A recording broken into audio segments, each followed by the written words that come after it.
Allez, il est temps de passer donc à cette première table ronde. Quelques mots pour vous l'annoncer. L'individu sera donc prochainement entouré de centaines d'objets connectés.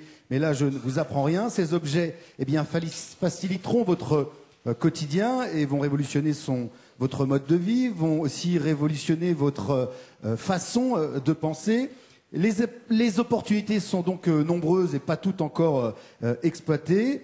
Eh bien, c'est ce que nous allons faire autour de cette table ronde d'1h30 avec un format donc d'1h25, table ronde et de 5 minutes questions-réponses. Je vous demande d'accueillir celui qui va animer cette table ronde. Il s'agit de Philippe Bailly, NPA Conseil, Trophée des objets connectés. C'est l'animateur et le modérateur de cette première table ronde. Vous pouvez l'applaudir lorsqu'il monte sur scène. Merci pour lui.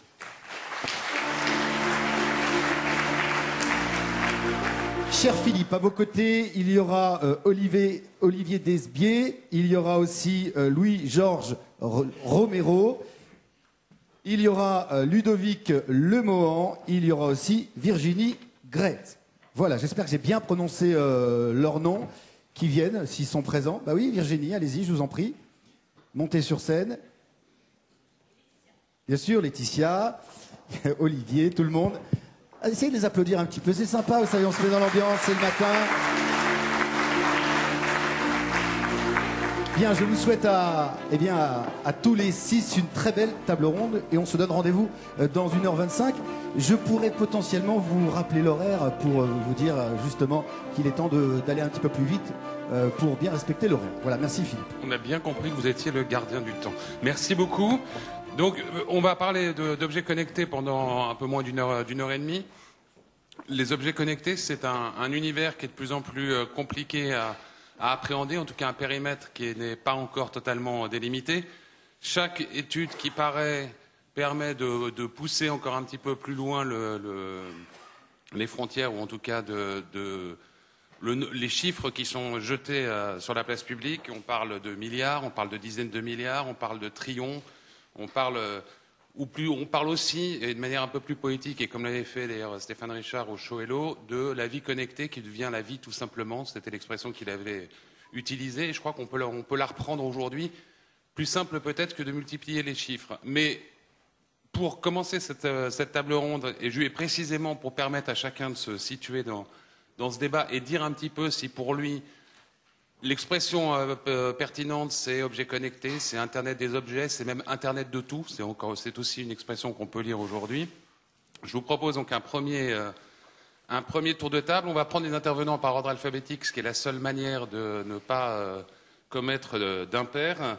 Et donc je vais proposer à Olivier Desbier, peut-être dans un premier temps de se présenter, mais l'espace d'1 minute, de nous dire ensuite comment la CNIL se positionne sur ce sujet de l'Internet connecté ou de l'Internet des objets, etc. Et précisément de dire le terme qui lui paraît pertinent par rapport à la réalité qui lui paraît être celle la plus marquante aujourd'hui. Ok, bonjour à tous. Donc, effectivement, je suis Olivier Desbier, je travaille au département des technologies et d'innovation de la CNIL, donc, qui est la Commission nationale informatique et liberté. Je pense que vous connaissez l'institution, juste pour la présenter vraiment en une phrase. Donc, c'est une institution qui a été créée il y a 36 ans maintenant, initialement pour réguler plutôt des grands fichiers publics. Et aujourd'hui, je dirais que le scope de la régulation de la CNIL, il est essentiellement porté sur les données personnelles qui circulent dans cet univers numérique. Et c'est justement ce changement de paradigme de la régulation qui a valu la création d'un département innovation et prospective au sein duquel donc, je travaille, qui a vocation à produire la réflexion prospective de la CNIL sur un certain nombre de sujets qui sont émergents, liés aux technologies ou liés aux usages dérivés des technologies, dans l'objectif d'anticiper un petit peu la régulation sur les sujets qu'on aura à réguler demain. Donc pour répondre plus directement à votre question sur comment est-ce qu'on appréhende, nous, la question des objets connectés, donc on a eu l'occasion effectivement de produire un rapport, un cahier d'innovation et prospective au mois de mai 2014 sur les objets connectés dédiés plutôt à des usages de bien-être ou de santé. Et du coup, nous, ce qu'on a voulu mettre en évidence, c'est qu'en tout état de cause, la première génération des objets connectés, ils sont plutôt portés par ou sur les individus eux-mêmes, et en tout cas dans leur environnement proche, et que du coup, ils produisent des données qui sont relatives à leur corps. Donc du coup, moi, c'est le terme de corps que je placerai voilà, comme terme particulier pour le sujet des objets connectés de ce matin. Donc c'est une sorte de triangle objet, data et individu au centre disons, de cette combinaison. Oui, effectivement. C'est-à-dire que nous, ce qu'on a voulu mettre en évidence, c'est que les données qui sont produites par ces capteurs, dans la mesure où les capteurs sont proches des individus, du coup, ils peuvent produire des données qui sont liées à leur mode de vie. Donc ils peuvent revêtir une certaine sensibilité. Donc nous, on n'est pas là pour interdire l'usage des données personnelles. Je rappelle juste que la loi informatique et liberté a la vocation à encadrer l'usage des données personnelles. Et nous, ce qu'on cherche, c'est trouver le meilleur équilibre entre protection de la vie privée et innovation de l'autre côté. Merci beaucoup d'avoir été très concis pour cette première prise de parole. Laetitia Gazelle-Antoine, vous dirigez Connect Things. Donc peut-être un mot sur votre société, un mot au-delà sur ce qui vous semble aujourd'hui refléter la réalité de Internet des objets, objets connectés, et puis les points là aussi critiques. Alors bonjour à tous. Connect Things, c'est une société que j'ai fondée il y a 7 ans. On travaille en fait sur l'interactivité des objets ou de la ville pour délivrer sur le téléphone portable de chacun un service pertinent. Donc ça va être, on va donc étiqueter ou mettre des points d'interaction sur les mobiliers urbains et on va délivrer à l'utilisateur qui va interagir avec ce mobilier une information intelligente. Sur la partie Internet des objets, ou disons objets connectés, je pense que la réflexion, elle n'est pas tellement sur la connexion. La connexion, c'est un outil pour rendre finalement la ville, l'appartement ou l'objet, avec un terme qu'on utilise qui est plus smart, c'est-à-dire plus intelligent grâce à la connectivité. Et donc on produit donc des services qui sont à la fois des services de mise en relation, mais également des services ouverts, des services ingénieux, des services intelligents, où un objet va délivrer une information, un service à forte valeur ajoutée pour l'individu.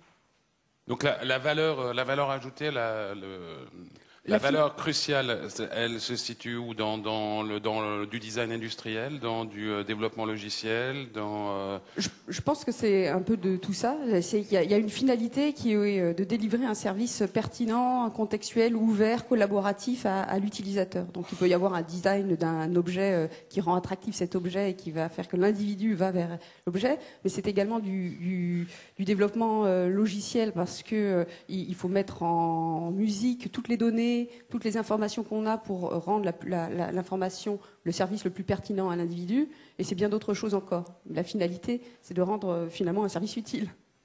Bien sûr, un point dont on reparlera certainement, qui est l'enjeu de la standardisation, ou en tout cas, et de standardisation, interopérabilité, et en tout cas une forme de stabilité ou au moins de visibilité des technos. Quand on parle de villes communicantes ou d'infrastructures communicantes, on a d'abord eu les QR codes, on a eu aujourd'hui le NFC, on voit pointer le iBeacon. Est-ce que chacun va trouver sa place? Est-ce que pour vous, qui d'ailleurs cherchez à les mettre en mouvement, c'est pas une difficulté supplémentaire d'avoir une techno qui bouge sans cesse? Alors, je pense que il y a effectivement une multitude de technologies et nous, on n'est pas rattaché à une seule. Demain, aujourd'hui, on va dire, on commence à travailler. Les villes commencent à développer des services avec de l'iBeacon. Depuis un moment, on travaille sur le Wi-Fi où on délivre des services quand on se connecte au Wi-Fi, des services contextualisés à l'utilisateur. Je dirais qu'aujourd'hui, effectivement, quand on parle de QR code, c'est donc des technologies qui sont difficiles d'accès pour le grand public. Certains l'utilisent, mais c'est relativement faible. Les technologies comme le NFC sont des technologies qui sont simples d'utilisation, mais qui sont encore assez peu connues. Le Wi-Fi, en revanche, c'est quelque chose qui est très répandu. Et il y a, à mon avis, beaucoup de travail à faire sur toutes ces bornes Wi-Fi, de Wi-Fi gratuit, qui aujourd'hui ne délivrent pas de service à valeur ajoutée, simplement un service qui est de fournir de la connectivité qui est très important. Mais je pense qu'on peut faire plus en délivrant un service à valeur ajoutée quand on se connecte au Wi-Fi gratuit. Et le beacon, c'est une technologie qui est encore très neuve, qui a des avantages et des inconvénients, et qui n'est pas, à mon avis, encore très très mature pour le grand public. Donc quand vous devez affecter vos équipes de développement et choisir entre les différentes technos, vos priorités aujourd'hui, en termes d'allocation de ressources, c'est plutôt à laquelle? Nous, on a une plateforme logicielle qui permet de, contextualiser l'information pour rendre un service intelligent. Donc après qu'il y ait une techno A, B, C ou D, c'est des choses qu'on intègre très facilement dans la plateforme. Et donc la question de un client va-t-il utiliser du QR code, du NFC, du Bluetooth ou du Wi-Fi ou de la Tiny URL ou que sais-je encore. C'est plus une question posée au client en termes de user experience. Vous avez une application, vous voulez plutôt un service où la ville ou le centre commercial vous push une information, alors on va, pourquoi pas, proposer du beacon. Vous voulez quelque chose où c'est l'utilisateur qui va demander de l'information, alors on va peut-être utiliser d'autres technologies. Donc c'est plus une question de user experience plutôt que de technologie. Et donc vous embarquez indifféremment l'une ou l'autre. Absolument. Il n'y a pas de sujet. Ouais. Notre système gère des points d'interactivité matérialisés par 1, 2, 3, N technologies. Et il a pour mission de délivrer un service pertinent à l'utilisateur. Aujourd'hui, en termes d'utilisation, c'est connecting, c'est combien de points d'utilisation et dans quel domaine? On est à plus de 100 000 points durablement connectés, beaucoup sur les arrêts de bus. On a aussi un partenariat avec Mappy où on déploie sur les vitrines des commerces, du petit commerce, des stickers intelligents aussi qui permettent d'interagir. Les domaines de la culture, où les villes veulent faire un audio guide dans la ville, leurs applications, même si elles existent, sont peu visibles. Et donc, en fait, ils vont pousser le téléchargement de ces applis ou délivrer directement l'information depuis des signalétiques qui permettent d'interagir avec le téléphone portable. Donc, le domaine de la culture aussi, musée, on travaille avec le MUSEM, aussi bien en France qu'à l'étranger également, avec les villes de Madrid, Barcelone, Rio. Donc on déploie ça.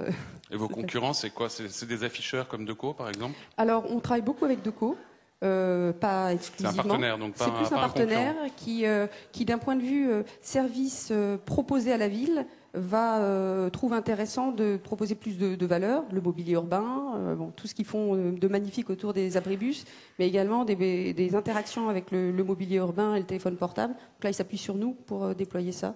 Donc on le déploie avec eux à Madrid, par exemple, sur l'ensemble des arrêts de Madrid. Merci. Donc de l'infrastructure qui vient vers l'utilisateur, on va pas passer à l'utilisateur lui-même et aux objets portables. Avec donc Virginie Gretz, vous dirigez V-Project, que vous avez créé, je crois, il y a quelques mois.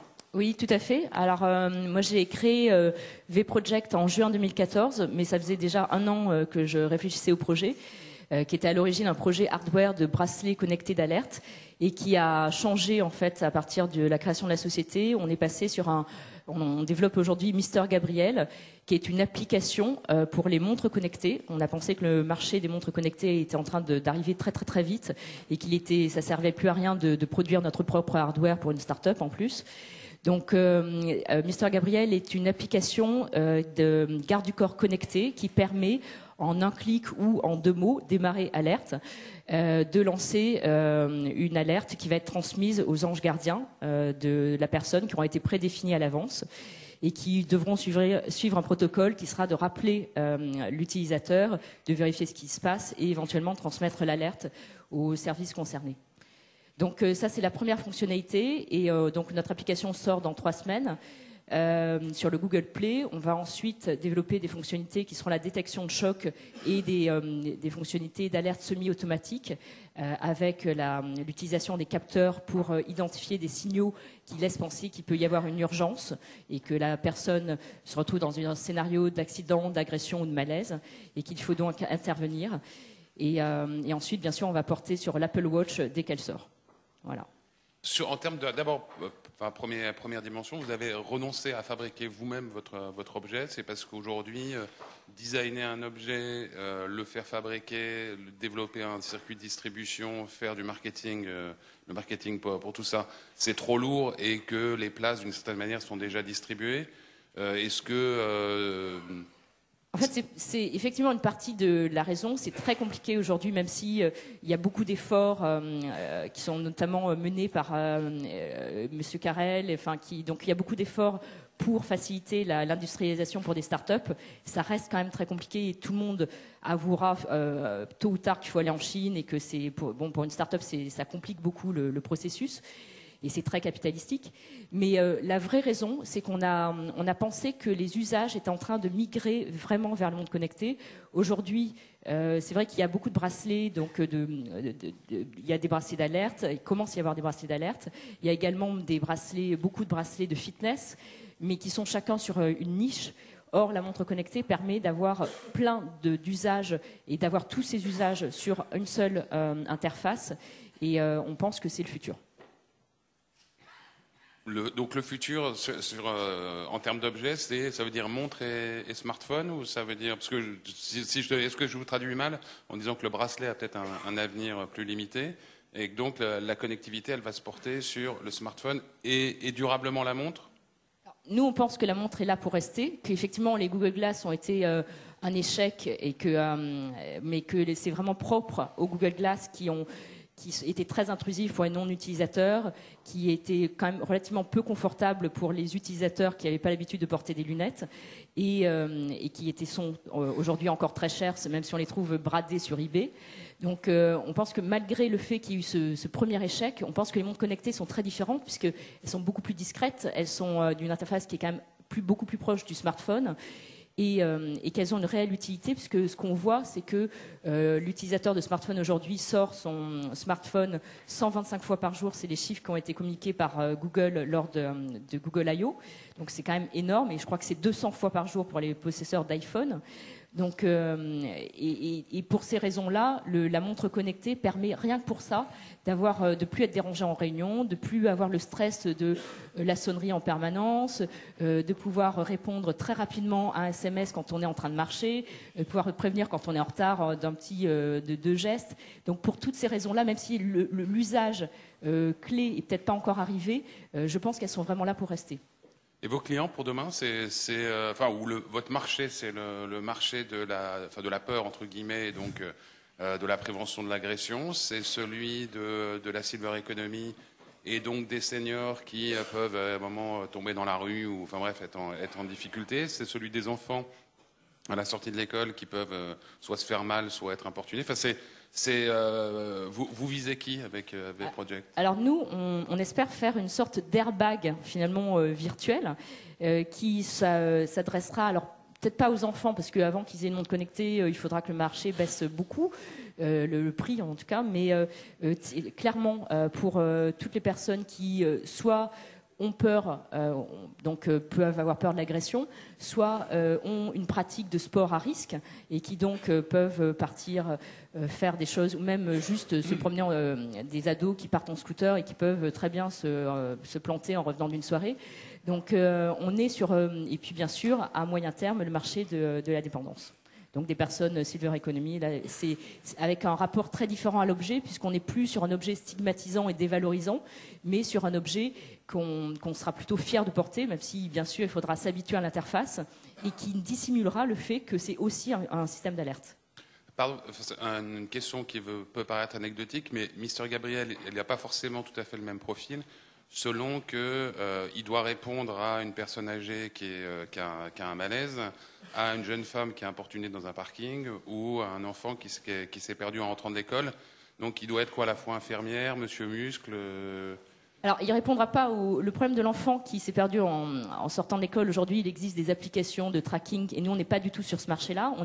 Moi, je refuse qu'on soit sur du tracking. On est vraiment sur une géolocalisation au moment d'alerte. Le reste du temps, on ne sait pas où se trouve la personne.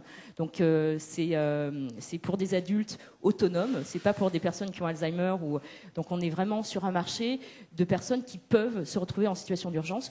Et ça peut arriver à tout le monde. Moi, ça m'est arrivé de me luxer l'épaule chez moi et de mettre 2 heures à arriver à mon téléphone portable parce que j'étais toute seule. Ça peut arriver vraiment à tout le monde. C'est pas seulement des personnes âgées grabataires. Et c'est une application qui sera qu'on peut installer, et on l'utilisera peut-être une fois dans toute sa vie, ou jamais. Ou peut-être qu'on sera amené à l'utiliser plusieurs fois. Et le modèle économique, c'est on paye à l'utilisation? Alors nous, on fait une application qui est gratuite pour les utilisateurs. Il y a une volonté en fait de faire quelque chose qui puisse aussi aider des gens, puisque l'idée de l'application est venue au moment des agressions en fait qui ont eu lieu en Inde et en Égypte. Bon, aujourd'hui, c'est pas des personnes qui pourront se payer des montres connectées, mais on souhaite quand même, on pense que le marché va baisser énormément, et on souhaite que ce soit un produit gratuit tant que les personnes définissent des anges gardiens qui vont être des proches. Donc ça, c'est eux qui gèrent leur sécurité et leur cercle. Par contre, pour toutes les personnes qui souhaiteront ne pas avoir à dépendre de leurs proches, ou ne pas avoir à communiquer à leurs proches qu'elles peuvent souhaiter avoir une protection, il y aura un modèle de téléassistance, et nous sommes en train de rencontrer les différents partenaires pour mettre en place ce système. D'accord. Merci beaucoup. Pardon, juste un mot d'ailleurs, ce que vous disiez, on veut pas traquer les utilisateurs.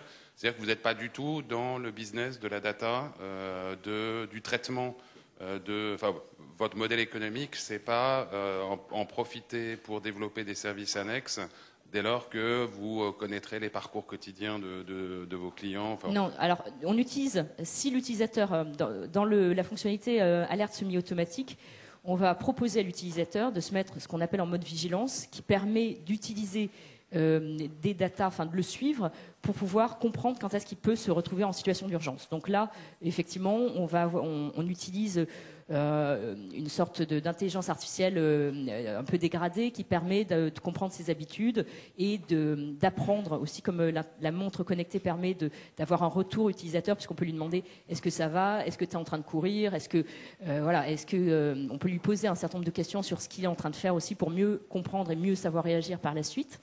Donc ça, c'est des choses qui vont nous permettre d'améliorer notre algorithme et d'être plus pertinent pour la suite. Par contre, on n'a pas du tout l'objectif d'utiliser Adata pour des services annexes et pour pousser des produits tiers à l'utilisateur. Merci. Peut-être on va poursuivre ce tour de table avec Ludovic Lemohan. Vous dirigez Sigfox. Et vous, précisément, enfin un peu à l'inverse, vous êtes dans un traitement du Sigfox, une remontée et un échange de flux de données important, quotidien, mais pas forcément nécessitant un débit important. Et c'est ce qui fait un peu la particularité de Sigfox. Oui, tout d'abord, nous, on est là pour déployer un réseau pour faire que l'Internet des objets arrive, parce qu'on en parle depuis 15-20 ans. Ça a été la M2M, c'était l'IoT, maintenant. Mais le vrai problème de ce marché-là, c'est, on vient de parler des montres, on vient de parler c'est plein d'objets qui sont quand même aujourd'hui, moi j'appelle ça haut de gamme, et qui ont des contraintes de coûts d'acquisition, des coûts d'opération. Une carte SIM, c'est pas donné, et surtout un problème de confort, d'utilisation, parce que la batterie, il faut la recharger. Je sais pas, la montre, il faut la recharger toutes les semaines ou tous les 2-3 jours. Je pense que pour une personne âgée, ça va peut-être poser quelques petits problèmes, mais pour moi, il y a cette catégorie d'objets-là, entre guillemets, on va dire, si on équipe tous les êtres humains, il y a 6-7 milliards d'objets, mais c'est fait peu par rapport aux centaines de milliards qui sont à côté à prendre, qui sont sur des objets qui vont être partout autour de nous, et c'est ça qu'on vise. Et quand on regarde bien un petit peu, quand on analyse un peu en détail, on s'aperçoit peut-être que 80% des objets qu'on va connecter demain auront besoin d'une connectivité pas chère, parce que pour les connecter, pour qu'il y ait un sens à cette connectivité-là, pour que ça ne soit vraiment pas cher, la plupart d'entre eux sont basés sur des batteries, donc l'autonomie devient un facteur clé, parce que ce qui va driver les coûts d'OPEX pour les clients, c'est l'autonomie. Si vous changez la batterie tous les mois, tous les ans, tous les 10 ans, les OPEX pour une solution vont être majoritairement à cet endroit-là. Et donc c'est ça qu'on est parti sur cette idée-là, de créer ce réseau-là pour se faire en sorte que ça arrive. Et aujourd'hui, on est sur un déploiement effectivement de la France, d'Espagne, l'Angleterre. On a signé le Portugal la semaine dernière. Et on est en train de signer sur une vingtaine de pays, et en Asie, aux États-Unis, en Afrique. Donc l'idée, c'est de mettre un réseau global. Pourquoi un réseau global? Parce qu'une fois que le réseau sera mondial, ça va tirer les prix vers le bas. La connectivité aujourd'hui, les modems qu'on utilise sont déjà des modems qui valent moins d'1 €. Mais je pense qu'on arrivera à 20-30 centimes le coût de la connectivité. Et on va commencer à voir apparaître des objets assez anecdotiques sous forme de goodies. Là, on verra au Mobile World Congress des goodies qui vont sortir avec Sigfox, où on met ça dans sa prise de congélateur, et si le congélateur passe à 0 ou à 1, plus d'électricité, on reçoit une alarme. Bon, ça, c'est un truc qui va coûter $3. Et c'est ça, l'IoT, c'est mettre la connectivité n'importe où, dans n'importe quel objet, un siège, là, pour compter en temps réel combien de personnes sont assises aujourd'hui dans la conférence.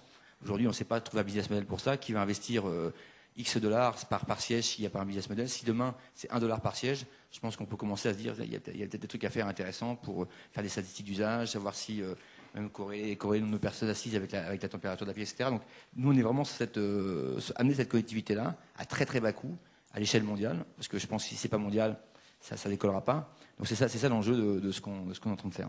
Mais pour aller un pas plus loin, pour faire ça, ça suppose d'avoir des capteurs peu chers, de bon marché.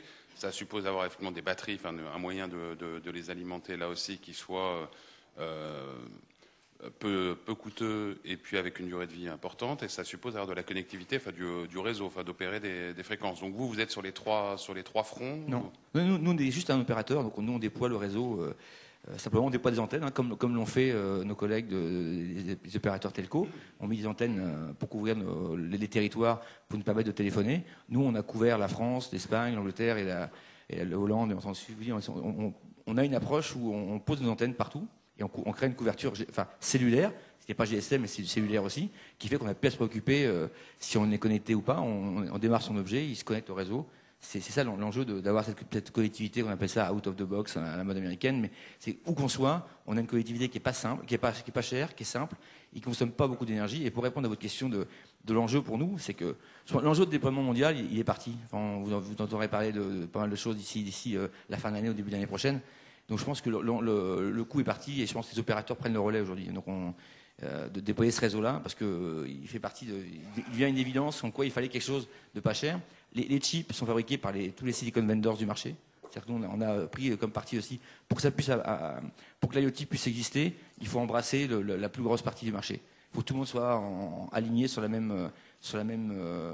même direction. Donc on supporte les TC Instruments, les Silicon Labs, les Atmel, Axem, tous les fabricants aujourd'hui de connecteurs, de composants radio que vous utilisez pour ouvrir votre voiture, qui sont utilisés dans vos alarmes à la maison, etc. Ces composants aujourd'hui sont fabriqués en centaines de millions, ils coûtent déjà moins d'$1, on réutilise les mêmes. Donc, et par contre, on prend 0 royalty dessus pour que le prix de la connectivité reste au minimum. Et après, aujourd'hui, ces composants utilisent des énergies en milliwatts, donc c'est peut-être 200-300 fois moins qu'un téléphone.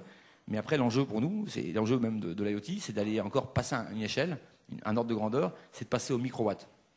Et on est en train de travailler sur cette approche-là en ce moment avec des labos. Si on arrive à atteindre ça, c'est-à-dire n'importe quel objet qui consommerait que des microwatts se connecte à notre réseau, on oublie la batterie.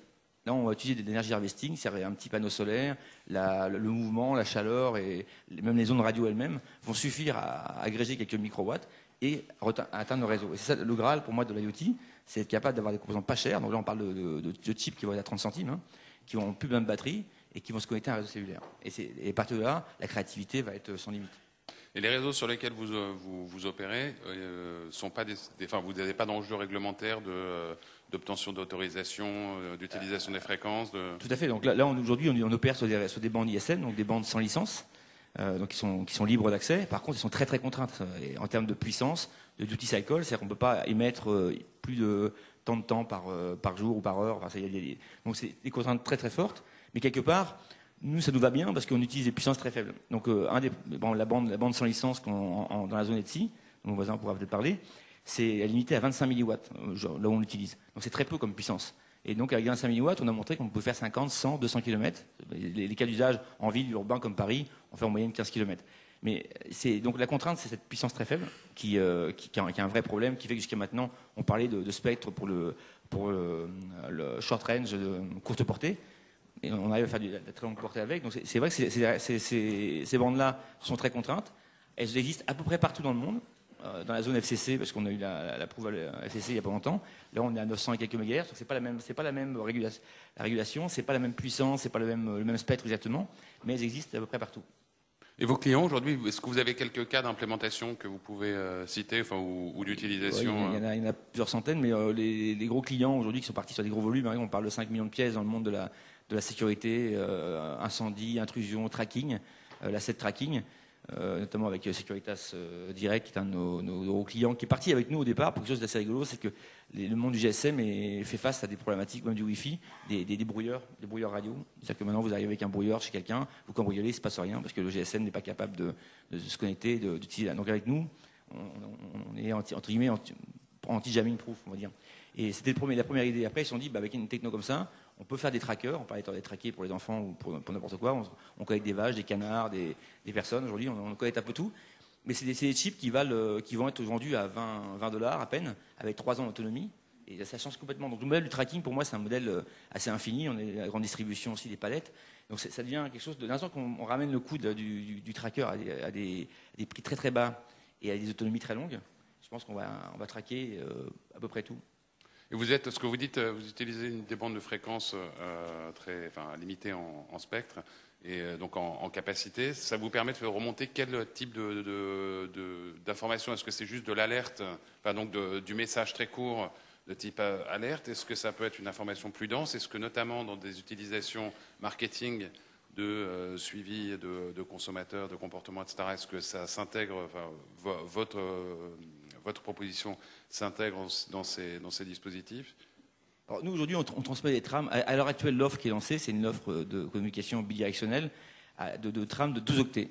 Donc, vous avez entendu 12 octets, ça paraît peu, mais une position GPS, c'est 6 octets, une température, ça peut être 1, 2, 3 octets. Enfin, on transmet des trames très, très courtes, on montera peut-être à la taille d'un tweet d'ici quelques temps. Mais voilà, on est sur ce type de message. Donc on pourrait dire que Sigfox, c'est un peu le Twitter de télécom, c'est-à-dire qu'on amène une autre façon de communiquer qui est très basse conso, très bas coût. Mais effectivement, pour moi, la raison qu'on soit là aujourd'hui, c'est que personne n'avait pris le parti pris de faire une connectivité entre 0 et quelques centaines de bits par seconde, voire kilobits par seconde, qui est ridiculement bas par rapport à tout ce que les gens ont regardé aujourd'hui. Comment faire en sorte de passer plus de vidéos, plus de débit sur nos smartphones. On a pris tout le monde à contre-pied, et ce qui fait qu'aujourd'hui, ça nous donne une très très grande longueur d'avance. Mais par contre, on ne pense pas que si on voulait tordre nos technologies pour monter dans les débits, on récupérait les inconvénients de ce que sont les inconvénients des hauts débits dans le bas débit. Donc il faut rester sur cette trame aujourd'hui on est déjà à 12 octets, peut-être qu'on ira à 120, 130 octets de trame, mais ça sera jamais beaucoup plus que ça. Et vous vous entendez comment avec les opérateurs, les telcos? De mieux en mieux. Non, de mieux en mieux, il y a eu plusieurs on a franchi plusieurs étapes. La première, c'était un petit peu l'ignorance. Après, j'avais un peu teasé nos amis d'Orange, mais gentiment, mais à l'époque, il y a eu une panne du réseau, en disant si on mettait ce réseau-là en backup du GSM, ça permettrait, lorsqu'il y a une panne d'un réseau, et je pense que ça incombe pas spécialement à Orange ou à d'autres opérateurs, je pense que toute panne réseau peut arriver, et ça arrive, je pense, assez généralement dans le monde entier. On pourrait avoir encore la capacité d'envoyer une sorte de SMS d'alerte avec son téléphone. Moi, j'ai vécu le problème parce que j'avais rendez-vous avec des amis à Paris et puis j'ai pas pu les appeler, donc on s'est pas retrouvés. Enfin, c'est pas très grave, mais il y a des situations qui peuvent être plus graves. Et donc les opérateurs ont au départ été un petit peu teasés, puis maintenant ils sont venus voir ce qu'on faisait et ils se sont dit finalement, à la fois pour être connecter ces objets qui n'ont pas besoin de débit, qui sont pas chers, etc. Il faut ça. Et puis on est en train de bouger, de voir que finalement mettre Sigfox dans un téléphone, on a fait des expériences, je ne peux pas vous dire avec qui pour l'instant, mais ça se fera bientôt. On a mis Sigfox dans les téléphones portables et ça ne rajoute aucun centime de surcoût. C'est-à-dire qu'avec le hardware existant dans nos téléphones portables aujourd'hui à chacun d'entre eux, enfin des smartphones, on peut mettre Sigfox dedans. Et ce qui fait que vous êtes en montagne, vous êtes perdu, vous pouvez envoyer un SMS parce que la portée de la couverture Sigfox sera supérieure à celle du GSM. Demain, ça permettra d'économiser votre batterie, de mettre en off la stack GSM et utiliser nous qui consommons beaucoup moins juste pour réveiller la stack GSM. Ça permettra de faire si vous perdez votre téléphone, de pouvoir le localiser avec nous, même si la personne l'a éteinte, parce qu'avec un peu d'énergie, on pourra localiser votre téléphone. Enfin, il y a tous les use cases qui sont en train de se faire d'apparaître avec Sigfox. Dans les télévisions, aujourd'hui, on est embarqué dans des set-top box, dans des télévisions high-end, enfin haut de gamme. Voilà, on s'aperçoit qu'on est parti dans le bas de gamme, des objets pas chers, très contraints en coût en consommation, et on commence à être de plus en plus intégré dans des objets haut de gamme dans lesquels la connectivité devient un backup. Merci beaucoup. Monsieur Romero, vous dirigez l'ETSI, donc, qui est en charge de standardiser ou de normaliser ces bandes de fréquences télécom et les normes utilisées dans les télécoms.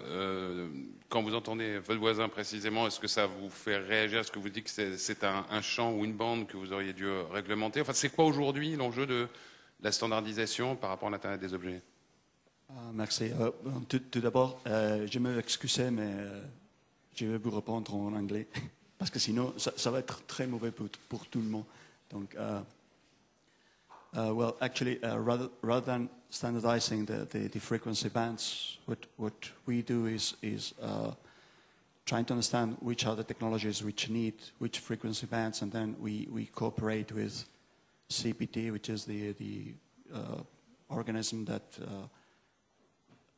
manages frequency bands across Europe, and then that together with ITUR, and that's how it goes. So it's not for us to standardize the frequency bands, but it's for us to help technologies to get into the right frequency bands. So actually what Ludovic was saying is very right. It's for us to make sure that those technologies are usable in the right place, and they don't disturb other technologies that might be used in the same frequency band. And that's what we do. And so, indeed, yeah. Best frequencies for the best usage. That's your point?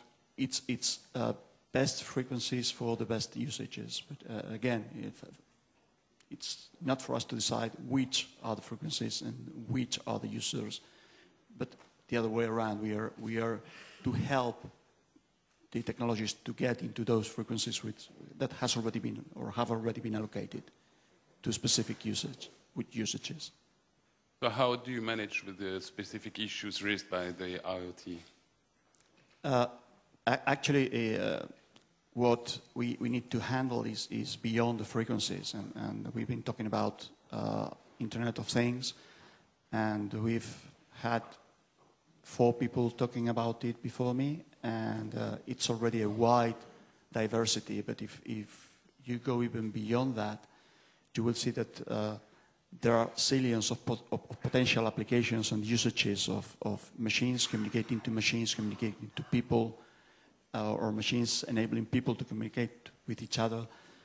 So to us, it's how is it that we are able to put a platform whereby all these different instances can communicate to each other, so that you, at the end of the day, are able to, with very few changes, allow very huge economies of scale, because the basics that you have to develop and you have to produce are really usable worldwide. What's the challenge there? Well, the challenge is that it's so diverse that bringing all people who actually are interested into having a piece of this cake or playing a part in this game, you need to coordinate and cooperate and make them talk to each other. And sometimes making 2 machines talk is much easier than making 2 persons talk to each other. Tour de Babel, l'expérience de la Tour de Babel. Do you manage things in terms of best practice or guidelines, or do you have at a certain stage regulatory power? We have no regulatory power at all. The way we work is by basically the industry, but also sometimes administrations coming together and saying, well, there's a field where we want to develop a given technology, so therefore we come together and try to put our knowledge together to develop the standard, to develop that technology that will then help the rest of the world use the standard to develop and to produce the products that will go then to market. So our mission is much more of coordination, of enabling under certain rules that people are able to come together and come to an agreement with regards to the technology that has to be developed with a global scale. So that's a little bit the way we work. No, I was going to say that therefore what we do is comply with regulations. So regulation is on top of what we do. So we don't regulate, we just follow regulation. If there is something that needs to be changed, then it follows different other ways or other bias, but it's not through standardization. Merci beaucoup.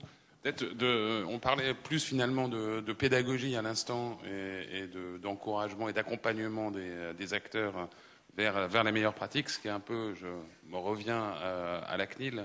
Aujourd'hui, la posture, semble-t-il, par rapport aux objets connectés, plutôt que la contrainte qui est pas forcément dont la Commission n'aurait pas forcément les moyens, c'est l'encouragement aux bonnes pratiques et donc respectueuses de l'individu et de sa privacy. Oui, donc effectivement, la philosophie, une nouvelle fois, je répète, globale de la CNIL, c'est d'encadrer l'usage des données personnelles, c'est pas de l'interdire. Et de la même manière, c'est d'accompagner l'innovation, c'est pas de l'empêcher. Après, comme je vous disais, on cherche le bon équilibre entre l'innovation et le modèle économique des acteurs et la question du respect de la vie privée et des données personnelles côté individuel. Moi, j'avais juste une réaction par rapport au premier tour d'échange, c'est que pour paraphraser un petit peu le titre de la journée, je crois qu'il est important que les objets connectés et les données qui sont générées par les objets connectés soient aussi au service des individus. Et du coup, nous, dans nos travaux d'innovation et de prospective, c'est pour cette raison qu'on avait fait une entrée sur les objets connectés au travers des pratiques de Quantify Self. J'en dis juste 2 mots. Donc, on ne s'est pas intéressé au Quantify Self en tant que tel. On s'y intéressait parce qu'on trouvait que c'était intéressant du point de vue de la relation que les individus nouaient avec leurs données. Et que ça pouvait en plus être annoncé, peut-être un mouvement un peu précurseur, un peu pionnier de ce qui allait se préfigurer par la suite. Donc le Quantify Self, vous savez, c'est l'ensemble des individus qui qui sont équipés très tôt de capteurs ou d'applications mobiles qui recourent aux capteurs pour mesurer un certain nombre de constantes liées à leur mode de vie. Donc souvent mesurer le nombre de pas, suivre la qualité de son sommeil, les calories éventuellement qu'on dépense pendant la journée. et avec l'objectif de mieux se connaître ou mieux comprendre ses habitudes de vie, et éventuellement arbitrer aussi sur des modes de vie. Et donc ce qui est très intéressant aussi dans ce mouvement-là, c'est que, pour une fois, j'allais dire, les individus, ils peuvent générer de la valeur au travers de leurs propres données. Vous savez, souvent on parle du modèle économique, notamment dans le numérique, en disant si vous ne payez pas pour un service et que c'est vous le produit, donc sous-entendu vos données personnelles ou vos données d'usage sont la monnaie d'échange dans un service qu'on va vous rendre gratuitement, et finalement vous avez assez peu d'effet en retour sur les données que vous générez. Donc là, ce qui était intéressant dans le cadre du Quantify Self, mais qu'on pourrait étendre à d'autres domaines, c'est précisément la valeur que les individus peuvent retirer de leurs propres données. Et je pense que c'est un élément qui est extrêmement important pour, je dirais, l'ensemble des acteurs de l'écosystème des objets connectés, d'être dans une démarche où on informe bien sûr l'individu et on lui confie du contrôle sur les données qui sont générées par ces capteurs. Donc là, je parle davantage du marché B2C, mais en particulier donc, sur des capteurs qui sont portés sur lui ou qui vont être dans son environnement direct à son domicile, hein, parce que vous pouvez imaginer toutes les informations qu'on peut déduire de capteurs qui sont présents au domicile d'un individu. Enfin, le bénéfice, c'est par exemple mon bracelet qui me dit combien de pas j'ai fait, donc le fait pour moi de pouvoir adapter mon comportement et savoir que si j'atteins pas 10 000 pas par jour, c'est pas bien. Enfin, c'est le bénéfice en retour auquel vous pensez, c'est ce que vous pouvez préciser ou en tout cas illustrer un peu. Oui, mais effectivement, le bénéfice, une nouvelle fois, c'est d'avoir effectivement un retour, enfin avoir un retour sur les données qu'on génère. Si on reprend le cas du Quantify Self, les gens généralement ils se situent dans un objectif donc il y a les trois objectifs que vous pouvez retrouver sur cette slide-là. C'est issu d'un papier d'une chercheuse de chez Orange qui s'est intéressée aux motivations des gens qui utilisaient des capteurs connectés, mais ça marche, je pense, toujours aujourd'hui. Il y a les gens donc, qui utilisent des capteurs dans un objectif de routinisation. Donc typiquement, vous voulez arrêter de fumer, perdre un petit peu de poids, et donc du coup, vous allez commencer à routiniser des pratiques et à suivre vos efforts. Vous pouvez utiliser donc ce même type d'application, donc là peut-être plus dans l'univers des sportifs, pour mesurer vos performances lorsque vous allez faire votre footing, pour avoir votre tracé sur une carte géolocalisée avec le temps que vous avez mis, le dénivelé, etc.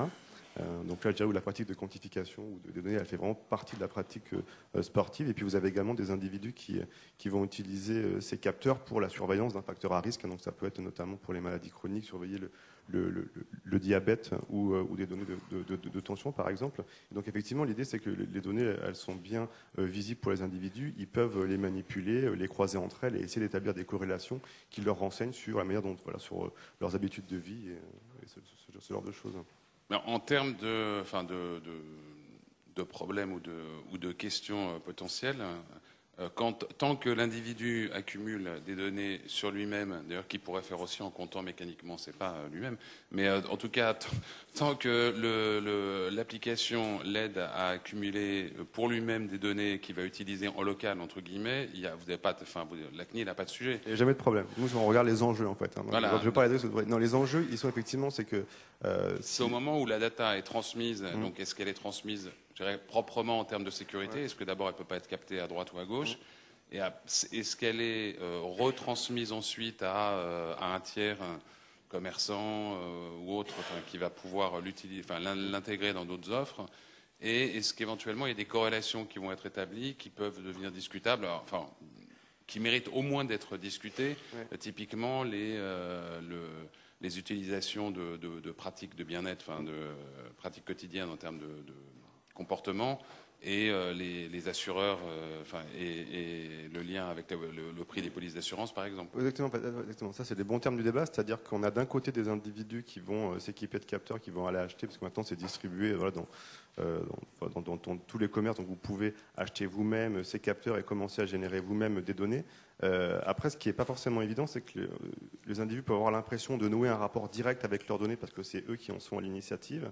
Mais avant que les données soient visualisables et triturables entre guillemets par ces mêmes utilisateurs, elles transitent dans la majorité des cas d'abord par les serveurs d'entreprise qui éditent l'application ou le capteur. Et donc effectivement, à cette occasion, elles peuvent faire l'objet de manière plus ou moins agrégée, éventuellement de sessions ou de valorisation un petit peu différentes, dont l'individu n'est pas nécessairement au courant. Donc c'est là aussi nous on sensibilise le grand public.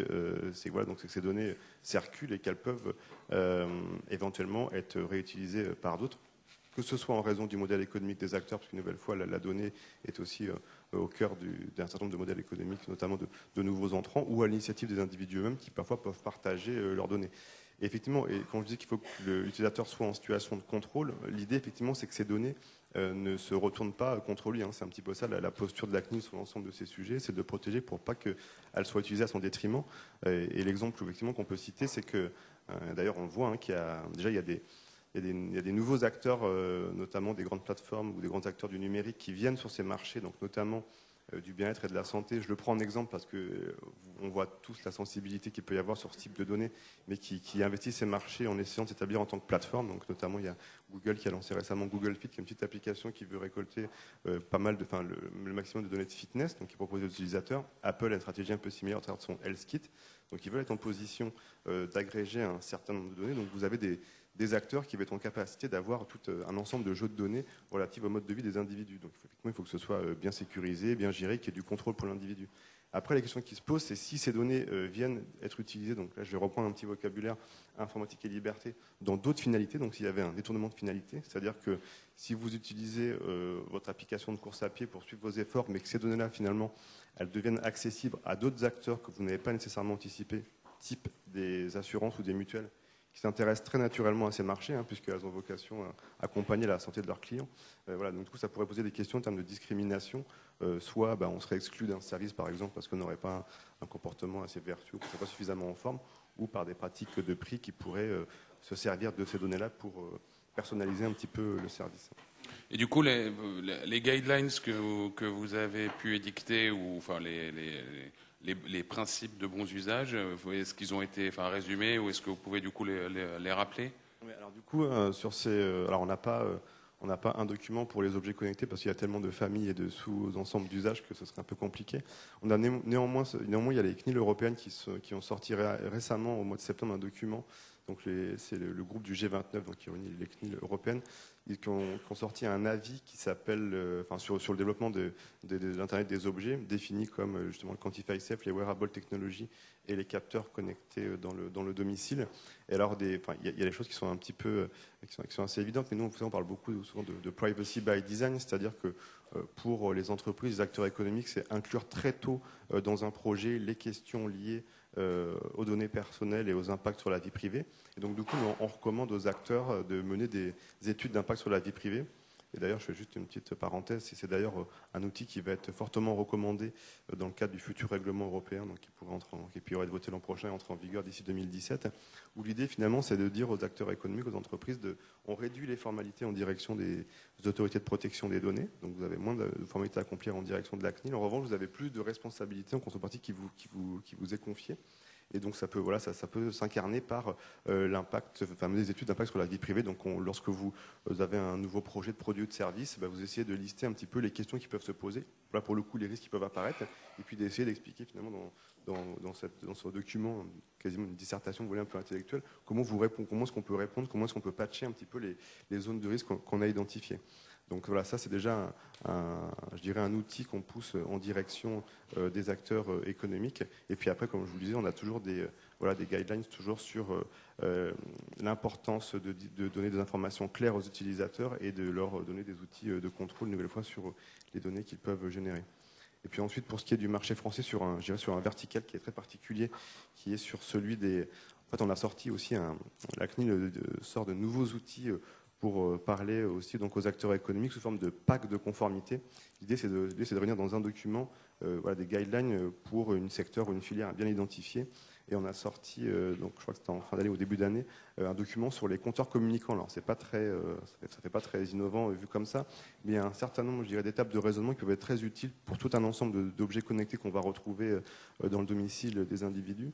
Et en fait, on propose un certain nombre de recommandations et de préconisations en fonction de 3 scénarios d'usage des données, pour le coup. Est-ce que les données restent dans le domicile des personnes? Donc c'est un scénario dit in-in.